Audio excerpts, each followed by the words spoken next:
호손 이제 로맨스 얘기를 하다가 좀 이렇게 얘기가 좀 풍성하게 됐는데요. 네.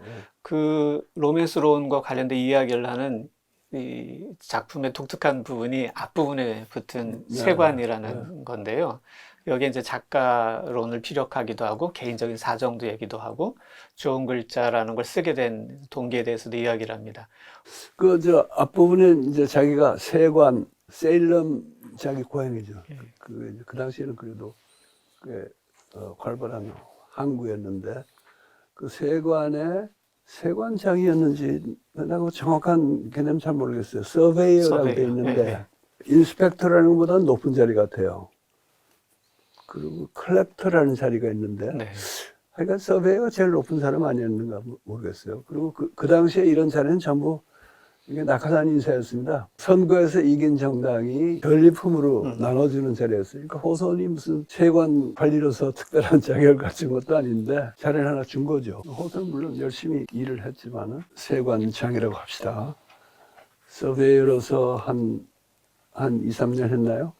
예, 3년 정도. 3년 정도 한 경험을 소개한 건데 이걸 이제 서문이라고 생각하는 사람들도 있는데 이게 서문인지 소설의 일부인지 그것도 따져볼 문제예요. 근데 스타일이나 내용이 완전히 완전히 아니지만 거의 다 다르잖아요. 그러나 이게 그냥 서문이 아니고 일종의 소설적 장치를 담고 있다는 게 어디에 드러나냐면은 작가들이 이게 써먹는 방식이지만은 무슨 얘기를 하면서 이게 내가 꾸며낸 얘기가 아니고 실화에 가까운데 내가 이러이러한 경우를 어디서 뭔가 뭉치를 발견했다. 그래서 그거를 그대로 실른다고 이제 주장하는 작가도 있고 약간 에디트해가지고 하는 것이 이 소설의 내용이다. 이렇게 나오는데 이거는 거짓말이란 말이에요. 그러니까 그 소설의 일부라고 봐야죠. 커스텀 하우스에도 뒤에 가면은 스칼렛 레터의 자료를 발견한 얘기를 해요. 근데 그건 뻥이죠. 그기다 또 호소는 묘한 게요. 자료를 발견해가지고 그 얘기를 하다 보니까 마치 자기가 처음부터 다시 그걸 쓰는 게 맞을 것 같은 생각이 들어서 했다 그래가지고 그 자료대로 안 썼다는 얘기를 또 거기 심어 놨어요. 그것도 안개 피우는 수작 중에 하나인데. 그래서 이거는 소설적 장치라고 봐야 될 것 같은데. 그러나 그 소설적 장치가 아니고 얼마든지 서문에 해당할 수 있는 자연적인 얘기가 앞에 들어가죠. 근데 거기 또 자기 로맨스론도 피력하고 있는데 정작 그 자연적인 얘기 같은 거 보면은 그건 로맨스가 아니고 사실주의 소설에 가깝잖아요. 회고록 같기도 하고. 그런 게 이렇게 묘하게 섞여 있다는 점이 The Custom House라는 이 앞부분의 특징이라고 할 수 있고 또 어떻게 보면은 이게 놀랍다면 놀라운 건데 헨리 제임스가 미국 땅에서는 사실주의 소설이 불가능했다 주장하고 호선 자신도 사실주의 소설을 쓰려는 시도를 안 하잖아요. 거의 안 하는데 커스텀 하우스를 보면은 사실 뭐 영국이나 어디 프랑스 어디 작가가 썼다 해도 모자랄 게 없는 훌륭한 사실적인 작품이죠. 그래서 참 이것도 참 여러 가지로 음미해 볼 만한 대목인 것 같습니다. 그렇게 말씀하시니까 그 부분을 네. 그냥 재밌다고는 생각을 했는데 네. 선생님 말씀하시니까 이게 진짜 사실주의적인 소설로 만약에 쓴다면 얼마든지 쓸 수도 있겠구나 이런 생각도 듭니다. 로런스는 미국의 작가들이 위장해서 보여줄 수밖에 없는 이유에 대해서 이야기를 하는데요. 그들이 마주한 경험이 이게 진짜 새로운 경험이고 두려운 경험이고 또 한 번도 쓰지 않은 근육을 쓰듯이 너무나 아픈 경험이어서 이런 경험을 마주하기를 죽어라 피하려고 하기 때문에 그렇다고 얘기를 하고 있습니다. 호손이 위장해서 보여준다고 말한 이 끔찍한 의미를 헤스터와 딤스데이의 관계를 통해서 좀 더 구체적으로 말씀을 들어보면 좋겠습니다. 쓰신 책의 426쪽에 보면은 이렇게 이제 말씀을 하고 계신데요. 로렌스에 따르면 작중 사건의 단초가 되는 헤스터와 딤스데일의 불륜 자체가 남녀의 자연스러운 사랑도 아니고 예사로운 원죄의 확인도 아니다. 그것은 미국 정치인의 자기 전개 과정에서 일어난 매우 특수한 성격의 역사적 사건이다. 곧 유럽의 삶에 대한 부정이 본능적인 삶 자체에 대한 정신의 일방적인 승리를 고집하는 질환으로 발전한 것이 미국의 정신사인데, 이런 경우일수록 일견 가장 정숙해 보이는 청교도 여인이 누가 보나 순결하기 그지없는 청교도 목사를 유혹하는 사건이 첫 박스에 벌어지게 마련이다. 사실 호소는 이 소설에서 이 둘이 관계에 대해서 유혹이라는 표현을 명시적으로 쓰고 있지는 않은 것 같습니다. 어떻게 보면은 헤스터가 먼저 발휘하는 어떤 매력 같은 게 있고, 이제 매력이 있다고 해서 그것이 꼭 남녀 간의 좁은 의미의 남녀 관계로 발전하리라는 보장은 없는데요. 그런 매력이 뭔가 어떤 방식이든지 전용이 되어서 서로의 타락으로 이어졌고, 그래서 결과적으로 유혹자가 되었다, 이렇게 볼 수 있는 여지는 있는 것 같은데요. 여전히 헤스터를 대뜸 유혹자 이렇게 부르는 게 좀 주저되는 면이 있습니다. 그래서 이게 제가 여전히 작품의 표면에 붙들려 있어서 그런 건지. 우리말로 유혹이라 그러면은 여자가 그냥 예뻐가지고 남자를 시험에 들게 한다는 뜻도 되지만은, 영어로는 일종의 temptation이죠. enticement. 그런 이제 일반적인 유혹하고 불륜 관계에서 누가 다른 사람을 유혹해서 성관계를 맺게 하는 그거를 이제 seduction이라고 그러잖아요. seduce하고 그냥 유혹하고는 구별을 하거든요. 그런데 호소는 누가 누구를 먼저 seduce 했냐, 더 능동적으로 seduce 했냐 하는 이야기를 안 해요. 보통 남자가 여자를 seduce 하는 게 그게 이제 상례인데, 여자가 그랬다 그러면 이게 더 좀 특이하고 심각한 문제네요. 근데 호소는 그런 얘기를 안 하는데, 이건 로렌스가 쓰는 용어예요. 일반적인 의미의 유혹은 누가 먼저 했던 둘 다 서로 이렇게 유혹을 느껴가지고 끌려서 시험에 들고 그랬겠지만은, seduce 했다 그럴 때는 누구 하나가 더 능동적인 걸 한 거예요. 이건 그러니까 우리가 굉장히 좀 심각하게 검토해 볼 문제예요. 첫째는 호선이 누가 누구하고 어떻게 해가지고 이 일이 벌어졌냐 하는 얘기를 안 하고 있고요. 둘째로는 헤스터를 보면은, 사실 헤스터가 원래부터 이렇게 적극적이고 그런 데가 있는 여자네요. 능동적이고. 그리고 나중에는 일종의 선구적인 페미니스트로 발전하죠. 그런 면을 봐서 남녀 관계에서도 더 적극적으로 나섰을 수 있겠다. 뭐 추론은 가능하지만은 과연 그랬을지 확증도 없으면서 헤스터를 유혹자로 낙인 찍는 것이 로렌스 자신이 여성에 대한 편견이랄까, 또는 청교도 사회가 갖고 있는 여성관을 오히려 지지해 주는 게 아니냐, 이런 비판이 가능하죠.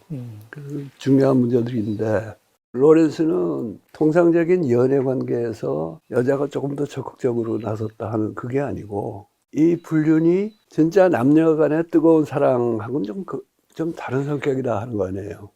그래서 신념이 없는 사나이는 여자한테 당하게 돼 있다 하는 게 이제 로렌스의 주장이니까, 그게 어느 정도 작품에 대한 진실된 해석인가?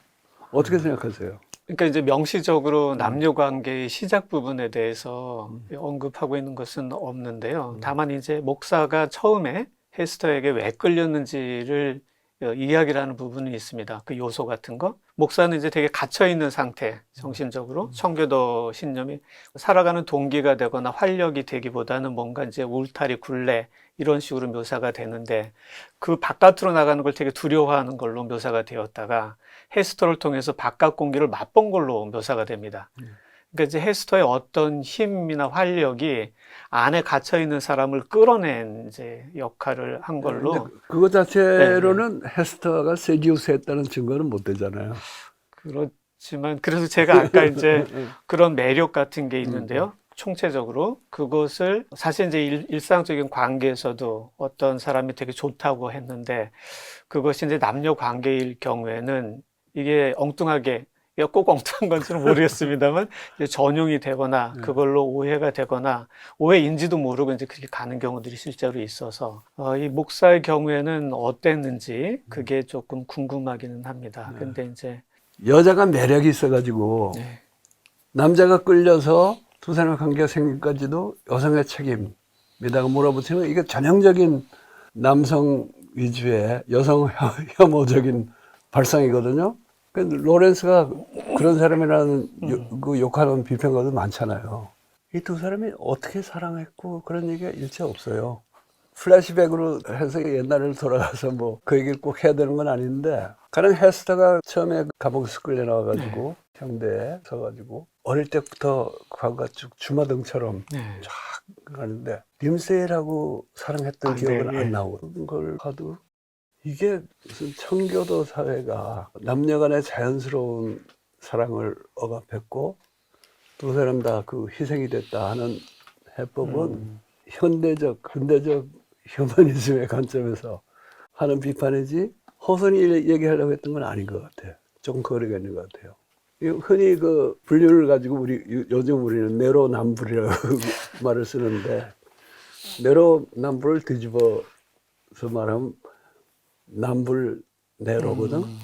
다시 말해서 남들은 불륜이라고 욕하지만은 내 입장에서는 그건 진짜 로맨스였다.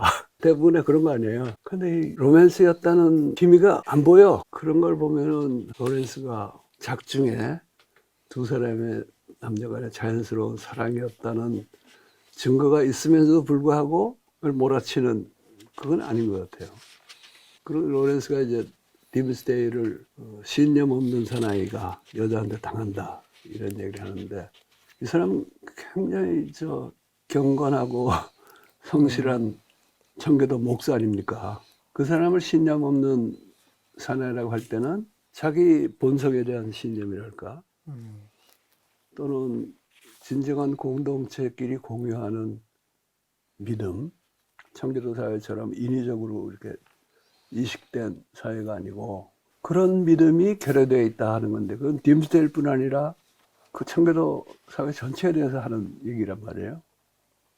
그리고 미국의 뭐 청교도가 거기 신앙의 자유를 쳐서왔다. 근데 로렌스는 그 말짱 거짓말이라고 그러는데, 스칼렛 레터를만 보더라도 지들 멋대로 신앙하고 멋대로 다스리고 멋대로 벌 주고 하고 싶어서 온 거지, 뭐 신앙의 자유가 어디 있어요, 이 사회에서. 영국보다 훨씬 못하잖아요. 더군다나 나중에 영국에서 17세기에 그 혁명의 소용돌이 거치고 왕정 벗고 명예혁명 때의 대타협, 이런 걸 거쳐서 형성된 영국 사회가 훨씬 더 자유로운 사회였잖아요. 같은 청교도끼리도 좀 다르면 다 쫓아내잖아요. 죽이기도 하고. 그런 면에서는 그건 이제 진짜 신념으로 인정을 안 하는 거죠, 로렌스가. 그래서 그런 면에서는 로렌스의 진단을 그 뭐 여성 혐오를 바탕에 깐 헤스터에 대한 일방적인 단죄다 이렇게 보기는 또 어려운 면이 있어요.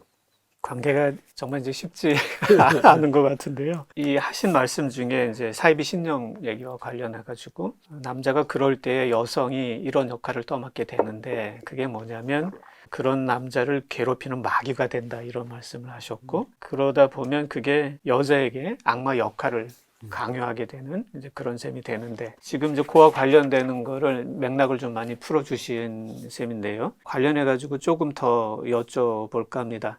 이제 악마라고 하면은 이게 사실 일상적으로 욕할 때 쓰는 경우라면 모르겠는데, 이 작품에서 이제 쉽지 않은 대목이 있는 것 같습니다. 어떤 점에서는 여전히 어떤 부분은 이제 이 얘기를 함으로써 분명해지는 면도 있는데, 또 다른 한편으로는 아리송하게 느끼는 분들도 우리 이제 시청자분들 중에는 있을 것 같아요. 비유적으로 이런 표현을 개인들끼리 할 때야 뭐 상대방을 비난하는 경우는 왕왕 있고, 어떤 경우는 이제 국가들 간에도 이런 식으로 상대를 비난하는 경우도 있습니다만, 로렌스의 경우에는 신대륙에서 시작된 이제 미국 청교도 정착의 역사를 짚으면서도 이거를 거의 이제 아담과 이브의 얘기까지 이렇게 쭉 거슬러 가가지고 이야기를 하고 있는데, 이게 이 남녀 관계에 있어서 그리고 인간 본연의 어떤 온전함과 관련된 깊이까지 언급을 하고 있어서 이야기가 이제 쉽지 않은 면이 있는 것 같습니다. 이거를 조금 일상적인 언어로 풀어주시면 어떨까 아까 싶습니다. 표리부동성 얘기할 때도 그랬지만은 로렌스의 언어를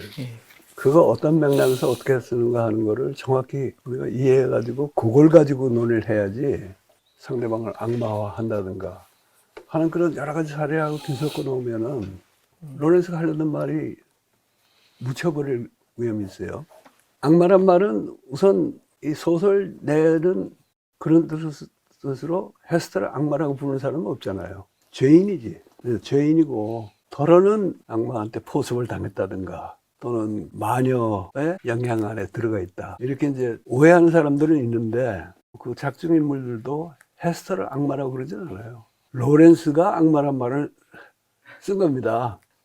근데 그 악마란 말은 그 맥락이 뚜렷하잖아요. 뭐냐면은 신념이 없는 남자를 벌 주기 위해서 여자가 마귀로 바뀐다 하는 그 얘기니까 어떤 특정한 맥락에서 여자가 악마 구실을 한다는 얘기지.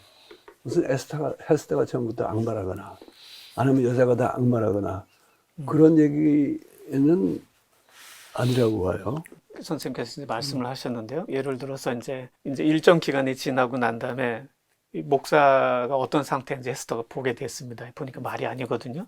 저러다가 이제 큰일 날 것 같아요. 그래서 도망을 제안하는 장면이 있습니다. 숲속의 공간에서. 이제 헤스터가 그전에 꽁꽁 감추었던 그 여성적인 매력을 보통 때는 이제 머리카락도 나오지가 않게 하고 완전히 그렇게 되는데 머리타래를 이렇게 막 이렇게 풀어 헤치면서 햇살이 막 내리쬐는 숲에서 목사에게 여기를 벗어나자 이런 얘기를 합니다. 그러면서 이 호손이 어떻게 얘기를 하냐면요. 딤스데일 여기서 한 번 더 타락을 하면 어찌 될 것인가. 이런 그 질문을 던지고 있습니다.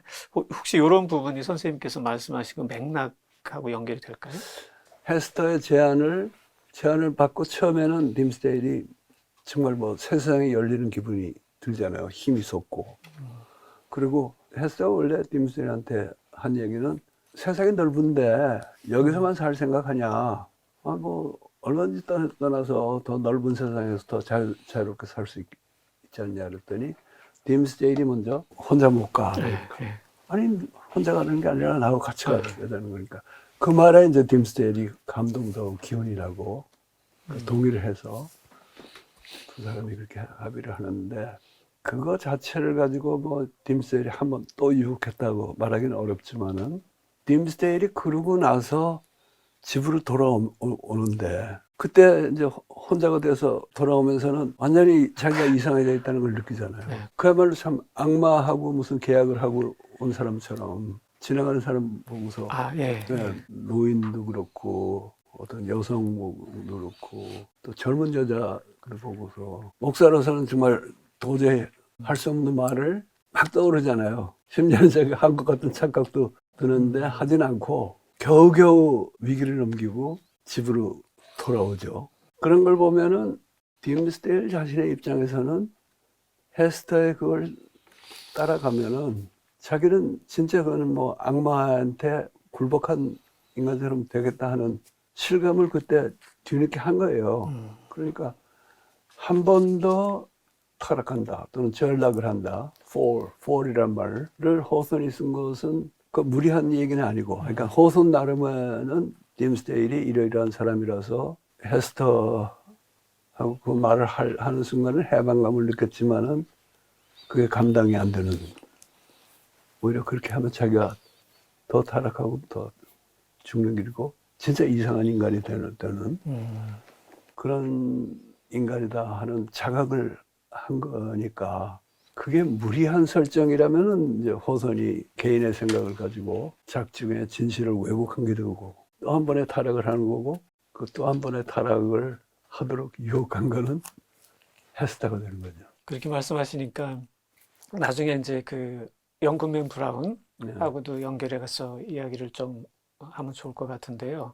그 숲속의 장면이 사실 거기 굉장히 어두운 숲이고 악마의 집회를 갔다 오고 그 경험인데 말씀하시는 걸 들으니까 영국맨 브라운이 거기서 겪었을 법한 어떤 경험하고 딤스데일은 영국맨 브라운 같은 그런 경험을 하고 난 건 아니지만은 헤스터를 만나서 비슷한 인간이 될 우려에 빠졌다가 자기가 헤스터를 안 따라가기로 결심을 하고 하면서 벗어나오는 거 아니에요. 그러니까 그것도 참 굉장히 재밌는 대목이죠, 작품에.